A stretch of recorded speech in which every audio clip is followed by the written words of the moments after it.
السلام علیکم ورحمۃ اللہ وبرکاتہ۔ ناظرین گرامی، اس دنیا میں کوئی ایسی جگہ نہیں ہے جو کہ خانہ کعبہ کی طرح مرکز اور مقدسی حیثیت رکھتی ہو۔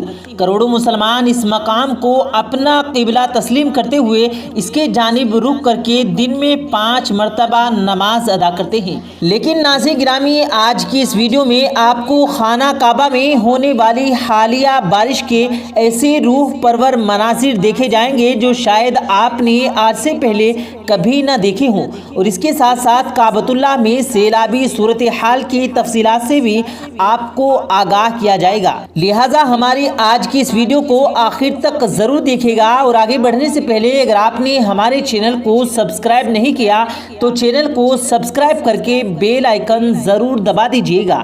آئیے دوستو، ویڈیو شروع کرتے ہیں۔ ناظرین گرامی، خانہ کعبہ کئی مرتبہ تعمیر کیا جا چکا ہے۔ جس شکل میں خانہ کعبہ آج موجود ہے، جب اس کو بنایا گیا یہ ایسا نہیں تھا۔ وقت کے ساتھ ساتھ پیش آنے والی قدرتی آفات اور حادثات کی وجہ سے اس کو تعمیر کرنے کی ضرورتیں پڑتی رہی۔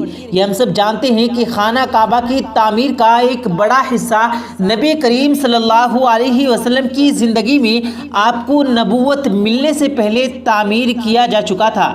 ناظرین گرامی، یہ وہ وقت تھا کہ جب حضور نبی کریم صلی اللہ علیہ وسلم نے اپنی دور اندیشی سے ایک بڑی خون ریزی کو روک لیا تھا۔ آپ صلی اللہ علیہ وسلم نے حجر اسود کو نصب کرنے کے معاملے پر یہ فیصلہ کیا تھا کہ ایک بڑے کپڑے میں حجر اسود کو رکھا جائے، اور تمام بڑے قبیلے کے سرداروں سے کہا کہ وہ کپڑے کو ایک ایک کونے کو اٹھا کر حجر اسود کو خانہ کعبہ کے قریب لے آئیں، اور پھر نبی کریم صلی اللہ علیہ وسلم نے اپنے مبارک ہاتھوں سے حجر اسود کو خانہ کعبہ کی دیوار میں نصب کر دیا، اور یوں مکہ ایک بڑی جنگ سے بچ گیا۔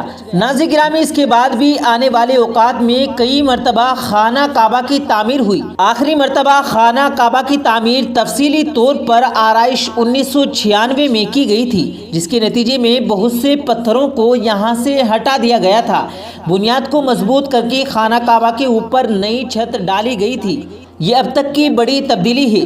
اس کے بعد خانہ کعبہ کی عمارت کو پہلے سے زیادہ مضبوط تصور کیا جاتا ہے۔ ناظرین گرامی، خانہ کعبہ کی دوبارہ تعمیر سے قبل یہاں 2 دروازے موجود تھے۔ ایک دروازہ خانہ کعبہ کے اندر جانے کے لیے، جبکہ دوسرا دروازہ خانہ کعبہ سے باہر آنے کے لیے تھا، اور ایک عرصے تک خانہ کعبہ میں کھڑکی بھی موجود ہوا کرتی تھی۔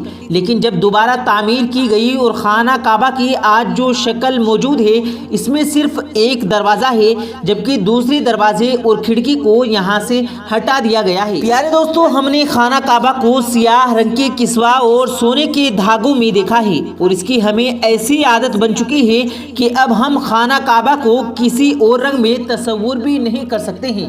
لیکن یہ روایت عباسیوں کی ہے کہ جن کے گھر کا رنگ کالا تھا، اس دور سے ہی یہ روایت یوں ہی چلی آ رہی ہے، جب اس سے پہلے خانہ کعبہ مختلف رنگوں کے غلاف میں ڈھکا رہتا تھا، جن میں ہرا، سرخ اور سفید رنگ شامل ہے۔ ناظرین گرامی، خانہ کعبہ کی چابیاں ایک ہی خاندان کی تحویلوں میں نسل در نسل چلتی آ رہی ہیں۔ فتح مکہ کے موقع پر اللہ کے پیارے نبی صلی اللہ علیہ وسلم کو خانہ کعبہ کی چابیاں پیش کی گئی۔ آپ صلی اللہ علیہ وسلم نے بجائے اس کے چابیاں خود رکھتے، بلکہ آپ صلی اللہ علیہ وسلم نے یہ چابیاں بنی صائبہ خاندان کے عثمان بن طلحہ کو تھما دی، اور اس وقت سے وہ چابیاں نسل در نسل روایتی طور پر اسی خاندان کے پاس چلتی آ رہی ہیں۔ نبی کریم صلی اللہ علیہ وسلم کے مبارک الفاظ تھے کہ اے بنی طلحہ، یہ چابیاں روز رحمت تک تیری تحویل میں رہیں گی، سوائے اس کے کہ زور زبردستی سے تجھ سے یہ چابیاں چھین لی جائیں۔ ناظرین گرامی، اب اگر خانہ کعبہ میں بارشوں اور سیلابی صورتحال کی بات کی جائے، جس کا آغاز میں ذکر بھی کیا گیا تھا، تو خانہ کعبہ 27 آمین سے اتنا گہرا ہوا کرتا تھا کہ اس کے آس پاس تیراکی کی جا سکتی تھی۔